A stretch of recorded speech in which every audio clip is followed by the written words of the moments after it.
राधे श्याम। सभी भक्तों को, वैष्णव जनों को मेरा सादर प्रणाम। हमारी सनातन परंपरा में ठाकुर जी को 56 भोग लगाने की बड़ी भारी महिमा है। अर्थात 56 प्रकार के व्यंजन ठाकुर जी के भोग में परोसे जाते हैं। ये संख्या 56 ही क्यों है, या 56 प्रकार के ही भोग क्यों लगाए जाते हैं, इसके पीछे हमारे संतों ने अनेकों भाव बताए हैं। पहला भाव आता है कि कहते हैं कि यशोदा मैया बाल कृष्ण को एक दिन में अष्टप्रहर भोजन करवाती थी। अर्थात लाला को एक दिन में 8 बार भोजन करवाया जाता था। लेकिन जब इंद्रदेव ने अपने वर्षा के प्रकोप से पूरे ब्रज को नष्ट करना चाहा, तो ठाकुर जी ने ब्रज को बचाने के लिए गोवर्धन पर्वत को उठाया था। तब लगातार ठाकुर जी ने 7 दिन तक अन्न जल ग्रहण नहीं किया।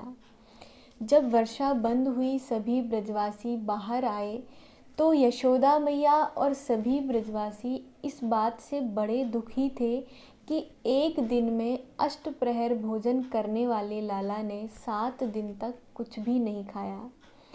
तब यशोदा मैया ने सभी ब्रजवासियों के साथ मिलकर लाला के 7 दिन के अष्टप्रहर के हिसाब से 56 प्रकार के व्यंजन लाला को भोग में लगाए।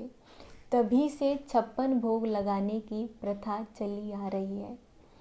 दूसरा भाव आता है कि जैसा भागवत जी में वर्णन आता है कि गोपियों ने ठाकुर जी को पति रूप में प्राप्त करने के लिए प्रातः काल यमुना जी में 1 माह तक स्नान करके माँ कात्यायनी की पूजा अर्चना की।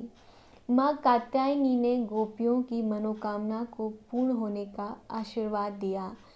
तब गोपियों ने व्रत की समाप्ति और मनोकामना पूर्ण होने के उपलक्ष्य में उद्यापन के स्वरूप में ठाकुर जी को 56 प्रकार के व्यंजन भोग में लगाए, और यही 56 भोग लगाने की महिमा का भाव है।